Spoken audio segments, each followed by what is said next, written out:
Hello नमस्कार दोस्तों, स्वागत है आपका आज के मुख्य समाचारों की वीडियो में। जी हां दोस्तों, आपको यहां पर देखने को मिलेंगी सुबह से लेकर शाम तक की सारी बड़ी खबरें, मुख्य समाचार, ब्रेकिंग न्यूज अपडेट्स के रूप में। तो दोस्तों आपसे रिक्वेस्ट है, इस वीडियो को ज़्यादा से ज़्यादा लाइक और शेयर करें। तो दोस्तों सीधे चलते हैं आज की पहली बड़ी खबर की ओर। दिल्ली में फिर लग सकता है लॉकडाउन, सीएम अरविंद केजरीवाल कर सकते हैं ऐलान। जी हां दोस्तों, देश की राजधानी दिल्ली में यह महामारी विकराल रूप लेती जा रही है।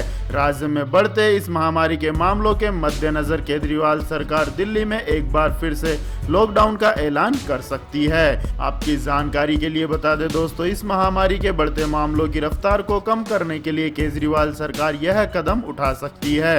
इस महामारी को फैलने से रोकने के लिए एक बार फिर से राजधानी में सख्ती के साथ लॉकडाउन लागू किया जा सकता है। सूत्रों से मिली जानकारी के मुताबिक दिल्ली में इस महामारी के चलते बिगड़े हालात और संभावित लॉकडाउन लगाने को लेकर दिल्ली के मुख्यमंत्री अरविंद केजरीवाल ने केंद्रीय गृह मंत्री अमित शाह से मुलाकात भी की है। तो दोस्तों आपको क्या लगता है, अरविंद केजरीवाल सरकार को दिल्ली में वापस लॉकडाउन लगा देना चाहिए? कमेंट करके अपनी राय दें। इसके बाद दोस्तों जानते हैं अगली बड़ी खबर। योगी सरकार का बड़ा ऐलान, अगले 6 महीनों में देंगे 10 लाख लोगों को रोजगार। जी हां दोस्तों, उत्तर प्रदेश के मुख्यमंत्री योगी आदित्यनाथ ने अधिकारियों से कहा है कि 10 लाख से अधिक कामगारों व श्रमिकों के लिए रोजगार के अवसर पैदा करें। यह जानकारी बुधवार को एक अपर मुख्य सचिव ने दी है। अपर मुख्य सचिव अवनीश कुमार अवस्थी ने लोक भवन में आयोजित प्रेस कॉन्फ्रेंस के दौरान बताया कि मुख्यमंत्री ने टीम 11 की बैठक में कहा है कि 10 लाख से अधिक श्रमिकों के लिए रोजगार के अवसर उपलब्ध कराएं। इस दिशा में आगामी 6 महीनों में प्रथम चरण की कार्य योजना बनाएं। उन्होंने स्वास्थ्य विभाग के अधिकारियों को निर्देशित करते हुए कहा है कि प्रदेश में इस महामारी से होने वाली मृत्यु की दर को कम करें। इस दिशा में जिस भी मरीज में हल्का सा भी लक्षण मिले उसका तुरंत इलाज किया जाए। हालांकि यूपी की मृत्यु दर देश के अन्य राज्यों से जनसंख्या और संख्या की दृष्टि में काफी कम है। इसके बाद दोस्तों जानते हैं अगली बड़ी खबर। सीएम उद्धव ठाकरे की चेतावनी, नियमों का पालन नहीं किया तो दोबारा लागू हो सकता है लॉकडाउन। जी हां दोस्तों, महाराष्ट्र के मुख्यमंत्री उद्धव ठाकरे ने इस महामारी के बढ़ते मामलों और लॉकडाउन को लेकर कहा है कि राज्य सरकार स्थिति का अनुमान लगा रही है। अगर सरकार को लगा कि छूट देना घातक हो सकता है तो ऐसे में हमें एक बार फिर लॉकडाउन करना पड़ेगा। महाराष्ट्र के मुख्यमंत्री उद्धव ठाकरे ने चेतावनी दी है कि अगर नियमों का पालन नहीं किया जाएगा तो फिर से लॉकडाउन लागू किया जा सकता है। उद्धव ठाकरे ने कहा है कि इस महामारी का खतरा भी टला नहीं है। ऐसे में अगर भीड़ का जुटना जारी रहा तो लॉकडाउन को अभी और आगे बढ़ाया जा सकता है। इसके बाद दोस्तों जानते हैं अगली बड़ी खबर। प्रधानमंत्री नरेंद्र मोदी बोले, यह समय अवसर को पहचानने का है, खुद को आजमाने का और बुलंदियों की ओर जाने का है। जी हां दोस्तों, प्रधानमंत्री नरेंद्र मोदी ने गुरुवार सुबह वीडियो कॉन्फ्रेंसिंग के जरिए इंडियन चैम्बर्स ऑफ कॉमर्स के 95वें सालाना कार्यक्रम को संबोधित किया है। इस संबोधन में पीएम मोदी ने इस महामारी को अवसर में बदलने की बात कही है। उन्होंने कहा है कि इस समय आईसीसी के सदस्यों के चेहरे पर और करोड़ों देशवासियों के चेहरे में एक नया विश्वास और आशा देख सकता हूं। पूरा देश इस संकल्प से भरा हुआ है कि इस आपदा को अवसर में बदलना है और इसे हमें एक बहुत बड़ा टर्निंग पॉइंट भी बनाना है। यह टर्निंग पॉइंट है आत्मनिर्भर बनना। इससे पहले प्रधानमंत्री ने 2 जून को वीडियो कॉन्फ्रेंसिंग के जरिए भारतीय उद्योग परिसंघ की एग्जीम में भी भाग लिया था। तो दोस्तों इस महामारी काल को हम किस प्रकार से अवसर में बदल सकते हैं? कमेंट करके अपनी राय दें। इसके बाद दोस्तों जानते हैं अगली बड़ी खबर। राष्ट्रीय सुरक्षा कानून पर चौतरफा घिरा चीन, समर्थन के लिए चली यह नई चाल। जी हां दोस्तों, नए राष्ट्रीय सुरक्षा कानून को लेकर चौतरफा आलोचना झेल रही चीन अब यह दर्शाने में जुट गया है कि उसके फैसले को हांगकांग में समर्थन प्राप्त है। इसके लिए वह हांगकांग के वरिष्ठ अधिकारियों के लगातार संपर्क में है और उनसे कानून का समर्थन करने के लिए कहा गया है। पिछले कुछ दिनों में अधिकारियों के साथ कई दौर की बैठक हो चुकी है। सूत्रों के अनुसार बीजिंग में मंत्री और उप सचिवों के साथ पिछले 3 हफ्तों में कई बार प्रस्तावित कानून पर बातचीत की गई है। चीन के साथ बैठक में शामिल रहे एक अधिकारी ने बताया कि उन्हें दायरे में रखते हुए पुरजोर तरीके से कानून का समर्थन करने को कहा गया है। साथ ही चीन ने कानून लागू करने के पीछे की वजह भी समझाई और उसके क्रियान्वयन से जुड़े मुद्दों को स्पष्ट किया है। आपकी जानकारी के लिए बता दें दोस्तों, हांगकांग में जिस कानून का विरोध हो रहा है उस कानून के द्वारा देशद्रोह, आतंकवाद, विदेशी दखल और विरोध प्रदर्शन जैसी गतिविधियों को रोकने का प्रावधान होगा। इसके अलावा अब चीनी सुरक्षा एजेंसियां हांगकांग में काम कर सकेंगी। मौजूदा व्यवस्था के तहत उन्हें इसकी इजाजत नहीं है। साथ ही चीन के राष्ट्रगान का अपमान करना भी अपराध के दायरे में आ जाएगा।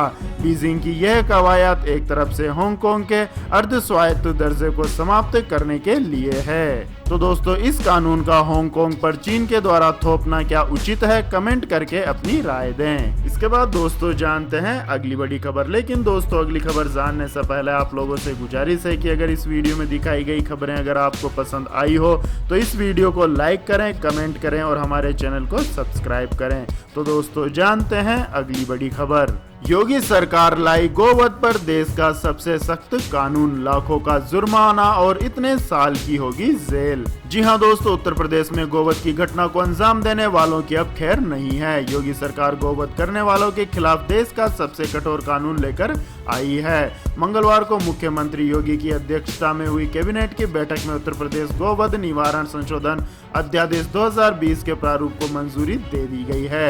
उत्तर प्रदेश गोवध निवारण अध्यादेश 2020 के तहत गोवध, गोकशी या तस्करी करने वालों को अब 7 साल की जगह 10 साल की जेल होगी और 3 लाख की जगह 5 लाख का जुर्माना देना होगा। अधिनियम के तहत दोबारा दोषी पाए जाने पर 2 गुनी सजा होगी। अब गोकशी पर न्यूनतम 3 साल की सजा और अधिकतम 10 साल तक की सजा हो सकती है।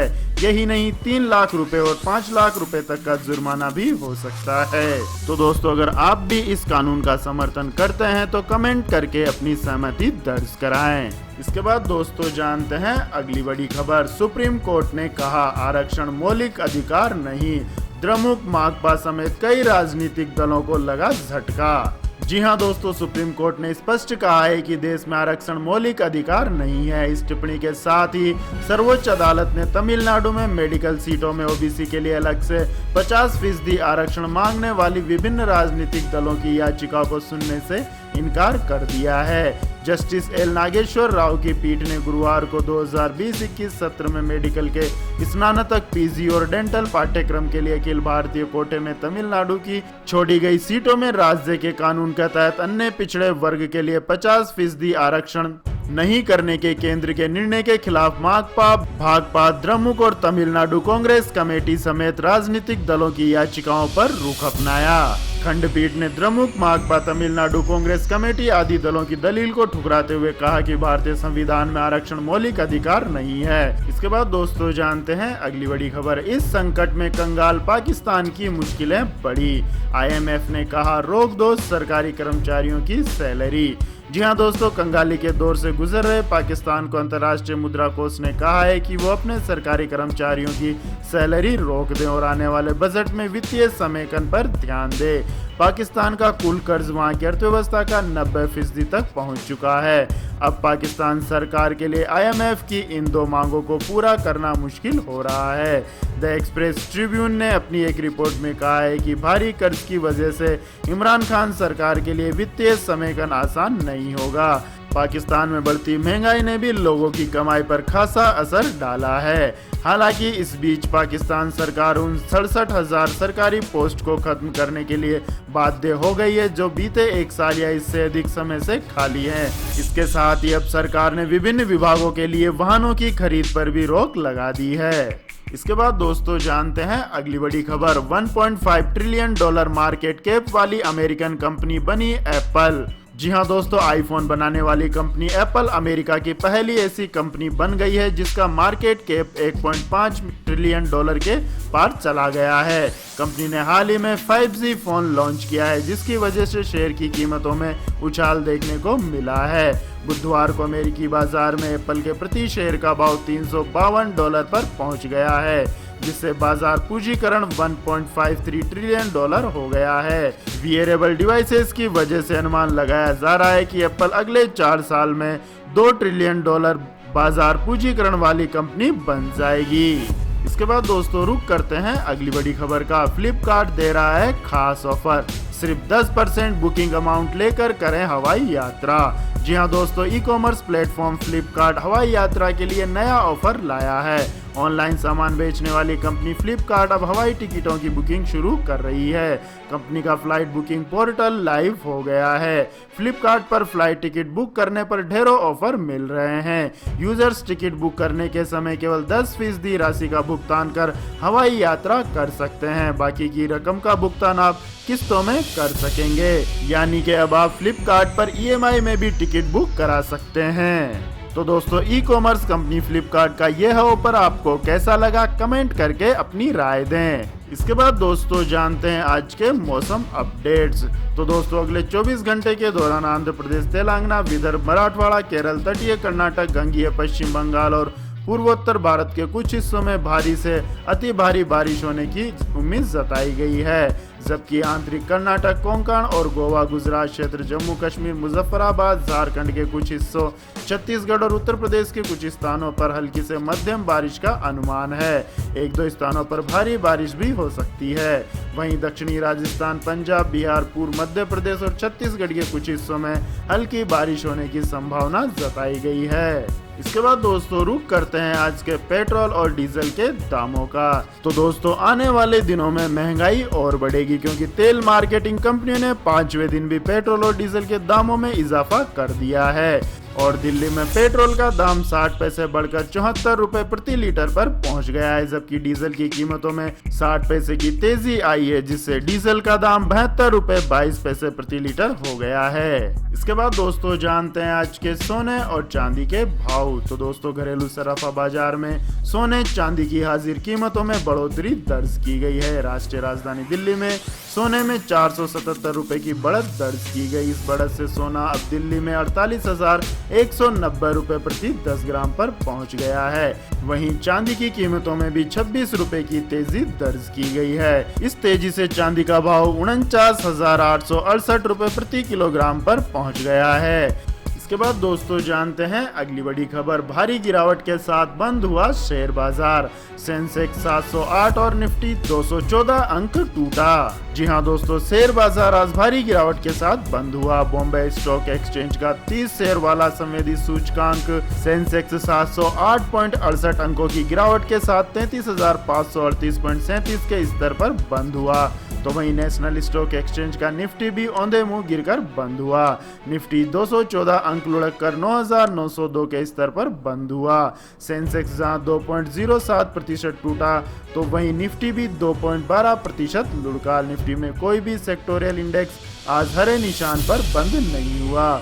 सबसे ज्यादा मार पड़ी PSU बैंक्स इंडेक्स पर। वहीं Nifty bank, financial service, metal, pharma और ऑटो के शेयर भारी नुकसान के बाद बंद हुए। इसके बाद दोस्तों जानते हैं अगली बड़ी खबर। IPL फैंस के लिए खुशखबरी। BCCI सितंबर में टूर्नामेंट कराने के लिए पूरी तरह है तैयार। जी हां दोस्तों, इंडियन प्रीमियर लीग का आयोजन इस साल हो पाएगा या नहीं, सब इस बात को लेकर चिंतित हैं। इस महामारी की वजह से 29 मार्च से शुरू होने वाले टूर्नामेंट को अनिश्चित समय के लिए स्थगित कर दिया गया है। IPL के चेयरमैन ब्रजेश पटेल ने कहा है कि वो इसके आयोजन के लिए तैयार हैं, लेकिन उनको इंटरनेशनल क्रिकेट काउंसिल के T20 विश्व कप के फैसले का इंतजार है। इस महामारी के फैलने की वजह से ऑस्ट्रेलिया में होने वाले T20 विश्व कप के आयोजन पर संकट के बादल छाए हैं। ICC अब तक टूर्नामेंट को लेकर कोई फैसला नहीं ले पाई है। बुधवार को हुई बैठक में T20 विश्व कप के आयोजन पर फैसले को 1 महीने के लिए टाल दिया गया है। इस साल 18 अक्टूबर से 15 नवंबर के बीच टूर्नामेंट को कराया जाना है। इसके बाद दोस्तों जानते हैं अगली बड़ी खबर। LIC लाई जीवन शांति प्लान, जिसमें एक बार प्रीमियम देकर आपको मिलेगा जीवन भर पेंशन। जी हां दोस्तों, LIC एक ऐसी पॉलिसी लेकर आई है जिसमें आप निवेश कर अपने जीवन भर की मासिक पेंशन की व्यवस्था कर सकते हैं। इससे व्यक्ति अपने रिटायरमेंट के बाद के खर्चे आसानी से पूरा कर सकता है। यह एक सिंगल प्रीमियम प्लान है। जीवन शांति पॉलिसी में ग्राहकों को 2 विकल्प दिए जाते हैं। पहला इंटरमीडिएट एन्युटी और दूसरा डेफर्ड एन्युटी। इंटरमीडिएट एन्युटी के विकल्प में पॉलिसी लेने के तुरंत बाद ही पेंशन की सुविधा मिल जाती है। वहीं डेफर्ड एन्युटी के विकल्प में पॉलिसी लेने के 5, 10, 15 या 20 साल बाद पेंशन की सुविधा दी जाती है। जीवन शांति पॉलिसी में न्यूनतम 30 साल से लेकर अधिकतम 85 साल की आयु का व्यक्ति निवेश कर सकता है। पॉलिसी में 1.5 लाख रुपए से निवेश किया जा सकता है। साथ ही अधिकतम निवेश की कोई सीमा नहीं है। तो दोस्तों अगर आप भी कोई पेंशन प्लान लेने की सोच रहे हैं तो यह प्लान आपके लिए एक बेहतर विकल्प हो सकता है। तो यह थी दोस्तों आज की सभी महत्वपूर्ण बड़ी खबरें। तो दोस्तों आपको हमारा ये वीडियो कैसा लगा कमेंट करके जरूर बताएं और हमारे इस वीडियो को अधिक से अधिक लाइक और शेयर करें। साथ ही हमारे चैनल को सब्सक्राइब करके बेल आइकन का बटन भी दबा लें। धन्यवाद। जय हिंद, जय भारत, वंदे मातरम।